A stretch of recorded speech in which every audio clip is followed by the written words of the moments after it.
হে জগতবাসী, আশা করব ইনশাল্লাহ সকলেই ভালো আছেন। তবে আজ আপনাদের সামনে একটি আলোচনা নিয়ে আসলাম। সেই আলোচনাটি হলো যে যদি কেউ খেয়াল করে শোনে তবে আমি মনে করব তার জীবনটা ধন্য হবে। তার জীবনটা ধন্য হবে কেমন? এই পৃথিবীতে কোনো মানুষ যদি শোনে যে এমুক জায়গাতে তার একটা কারখানা মিল ফ্যাক্টরি আছে, এটা আগুনে পুড়ে গেছে, তখন শোনার সাথে সাথে সে অজ্ঞান হয়ে গেছে। তার মানে কি? কোরআনে আসছে, তোমরা, আল্লাহ বলতেছে, তোমরা কি জানো হুত্তামা কি? হুত্তামা এক প্রজ্বলিত অগ্নি যা হৃদয়কে গ্রাস করে। তাহলে হুত্তামা এক প্রজ্বলিত অগ্নি যা হৃদয়কে গ্রাস করে। তাহলে এই কথাটা আল্লাহ বলেছে কেন? যারা এই দুনিয়ার সমস্ত সম্পদ, সমস্ত কিছু যখন এই হৃদয়ের সাথে আপন করে রেখেছে, তখন যখন শুনেছে তার মিল ফ্যাক্টরি পুড়ে গেছে, তার ধন সম্পদ নষ্ট হয়ে গেছে, তখন আস্তে করে এখানে একটা টাচ করে আওয়াজ হয়েছে। তখন কি হয়েছে? তার হার্ট ফেল করেছে। কেন ফেল করেছে?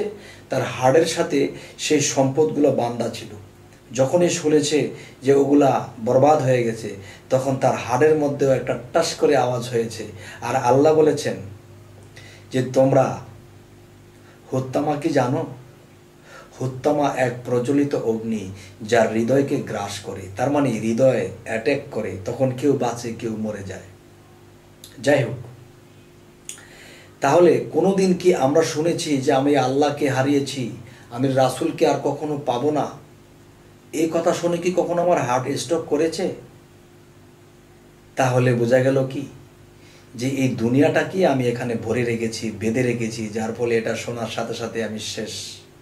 কিন্তু মৃত্যুর পরে সেই আত্মা ধরবে শয়তানের বেশ, তখন তার দোজকে জ্বালানোর আর থাকবে না শেষ।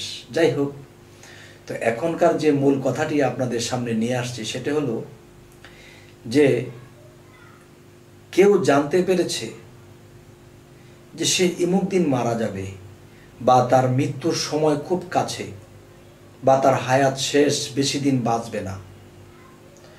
তখন সেই মানুষের মনের মধ্যে যখন আসে যে হায় হায় রে, আমি তো আর বেশি দিন বাঁচবো না, আমার কি অবস্থা হবে, হায় হায়, আমি তো আল্লাহর কাজ করতে পারলাম না, দুনিয়ার লোভ লালসায় পড়ে তো শেষ হয়ে গেছি, আল্লাহর কোনো ইবাদত করতে পারি নাই, হায় হায়, আমি মরলে কি অবস্থা হবে। তখন শোনেন, হে জগতবাসী, দয়া করে আমার এই কথাটি একটু খেয়াল করে শুনবেন।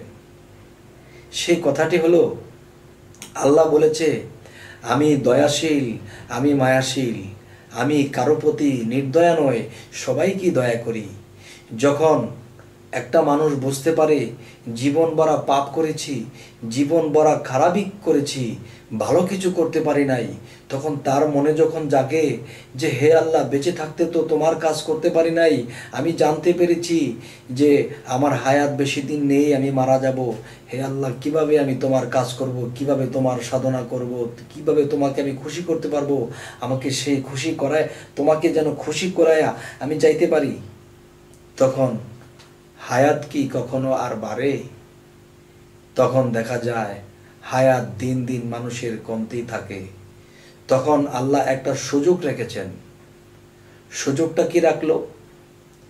যে আল্লাহ এই সুযোগটা রাখছে যে মানুষ যখন বুঝতে পারে যে বেশি দিন আর বাঁচবো না, আল্লাহকে তো সন্তুষ্ট করতে পারি নাই, তখন আল্লাহ 99 নামের মধ্যে এমন কিছু নাম রেখেছে, যেই নামের ডাকলে, যেই নামকে আঁকড়ে ধরলে, নিয়মিত ওই নাম পাঠ করলে, তখন আল্লাহ তাকে সামনে সুযোগ দেয়, হায়াত বাড়াইয়া দেয়।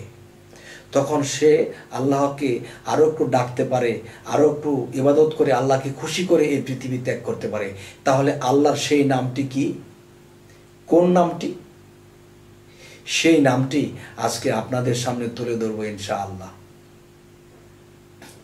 সেই নামটি হলো, হে জগতবাসী, যদি কারো এরকম কিছু বিষয় হয় যে মেডিকেল সার্টিফিকেট বা বিভিন্নভাবে কেউ জানতে পেরেছে তার হায়াত কম, সে মারা যাবে, সে আর বেশি দিন বাঁচবে না, তখন সেই ব্যক্তিটা যেন ওই নামটি প্রত্যহ 100 বার জপনা করে, যদি বেশি করে তাহলে বেশি ভালো, কমপক্ষে 100 বার যদি জপনা করে তাহলে আল্লাহ তার প্রতি মায়া হয়, এবং সে যখন আফসোস করেছে, আল্লাহ তোমাকে খুশি করতে পারি নাই, তোমার ইবাদত করতে পারি নাই, তোমাকে ডাকতে পারি নাই, তুমি আমাকে সুযোগ দাও তোমাকে যেন আরও ডাকতে পারি। কারণ কবরে যখন চলে যাবে একজন মানুষ, কবরে গিয়া যখন যত আল্লাহকে ডাকবে তখন আর হবে না, এটা হাদিস শরীফে আসছে। কিন্তু এই পৃথিবীতে থাকতেই আল্লাহকে সন্তুষ্ট করে যেতে হবে।